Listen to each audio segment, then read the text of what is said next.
আসসালামু আলাইকুম। আশা করি সবাই ভালো আছেন। আজকে আমি আপনাদের তৈরি করে দেখাবো বাচ্চাদের জন্য কিভাবে মুরগির কলিজা ভুনা করবেন।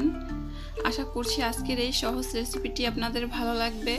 ভালো লাগলে অবশ্যই চ্যানেলটি সাবস্ক্রাইব করে রাখবেন। এই চ্যানেলে আরও বাচ্চাদের পুষ্টিকর রেসিপি রয়েছে, আপনারা চাইলে দেখে নিতে পারেন। তাহলে চলুন দেখে নেই। প্রথমেই আমি বাচ্চাদের জন্য মুরগির কলিজা ভুনা করার জন্য এখানে একটি হাঁড়ি নিয়েছি। এই হাঁড়িতেই আমি মুরগির কলিজা ভুনা করব। এখন আমি এখানে পরিমাণ মতো পেঁয়াজ কুচি দিয়ে নিচ্ছি, আরও দিয়ে নিচ্ছি 1 চা চামচ আদা রসুনের পেস্ট, সামান্য হলুদ গুঁড়ো দিয়ে নিচ্ছি।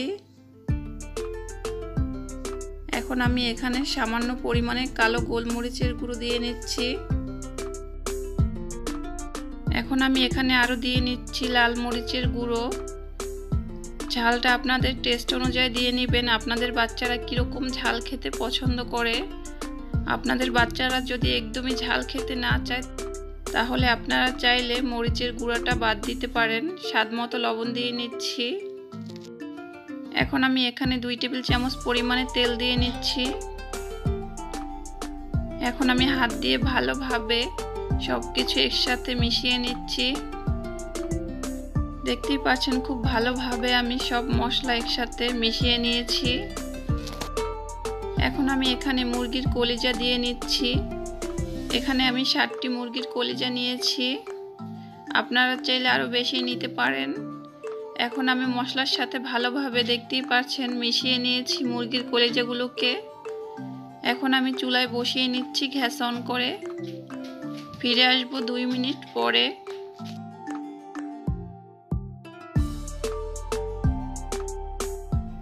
দুই মিনিট রান্না করার পর দেখতে ঠিক এরকম হয়েছে। এখন আমি ভালোভাবে মুরগির কলিজাগুলোকে কষিয়ে নিচ্ছি।